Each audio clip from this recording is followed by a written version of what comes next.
सिंधु लिपि के रहस्य, एक अनकही भाषा की गूंज।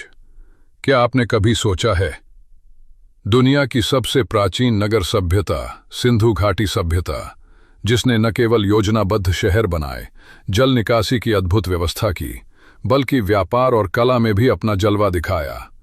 उस सभ्यता के लोग आपस में कैसे संवाद करते थे, उनकी भाषा क्या थी, उनके विचार कैसे दर्ज होते थे, और सबसे बड़ा सवाल, हम आज तक उसे क्यों नहीं पढ़ पाए। 1. रहस्यमयी लिपि। पहली झलक। 1920 के दशक में मोहनजोदड़ो और हड़प्पा की खुदाई के दौरान कुछ छोटे छोटे मुहरें, सील्स, मिली।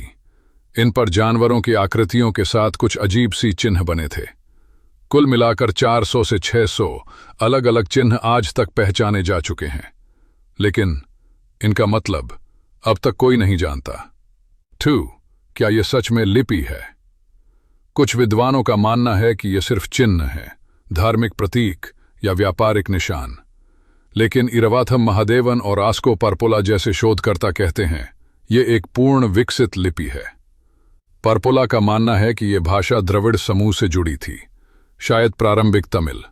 वहीं कुछ अन्य शोधकर्ता इसे प्रोटो संस्कृत या प्राचीन वैदिक भाषा का पूर्वज मानते हैं। 3. क्यों नहीं पढ़ी जा सकी? हम मिस्र की हायरोग्लिफ पढ़ लेते हैं, मेसोपोटामिया की कीलाक्षर लिपि समझ लेते हैं, लेकिन सिंधु लिपि क्यों नहीं?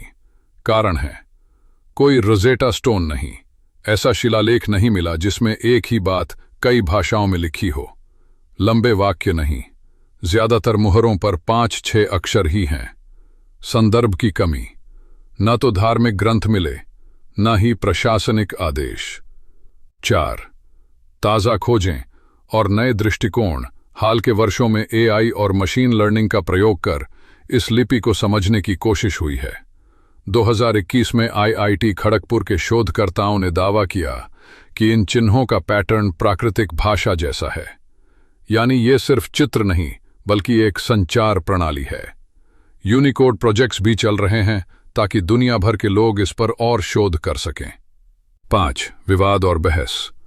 लेकिन हर खोज के साथ विवाद भी है। कुछ पश्चिमी विद्वान कहते हैं ये कोई भाषा नहीं, सिर्फ सजावटी चिन्ह है। दूसरे कहते हैं ये लिपि लोगोग्राफिक, चित्र आधारित है। तो क्या हम कभी इसे पढ़ पाएंगे? क्या हड़प्पा की सभ्यता हमें कभी अपनी कहानी सुनाएगी, या ये चिन्ह हमेशा मौन रहेंगे? 7. विरासत और महत्व। चाहे इसे पढ़ा जाए या नहीं, ये मुहरें हमें याद दिलाती हैं कि 5000 साल पहले भी भारत में ऐसी सभ्यता थी जो संगठित थी, व्यापार करती थी, कलात्मक थी और लिखती थी। शायद एक दिन किसी पुरानी ईंट के नीचे, किसी संग्रहालय की अलमारी में वो कुंजी मिलेगी जो सिंधु लिपि के मौन को आवाज देगी। इतिहास की ये किताब अब भी अधूरी है और शायद इसके पन्ने खोलने का वक्त आने वाला है।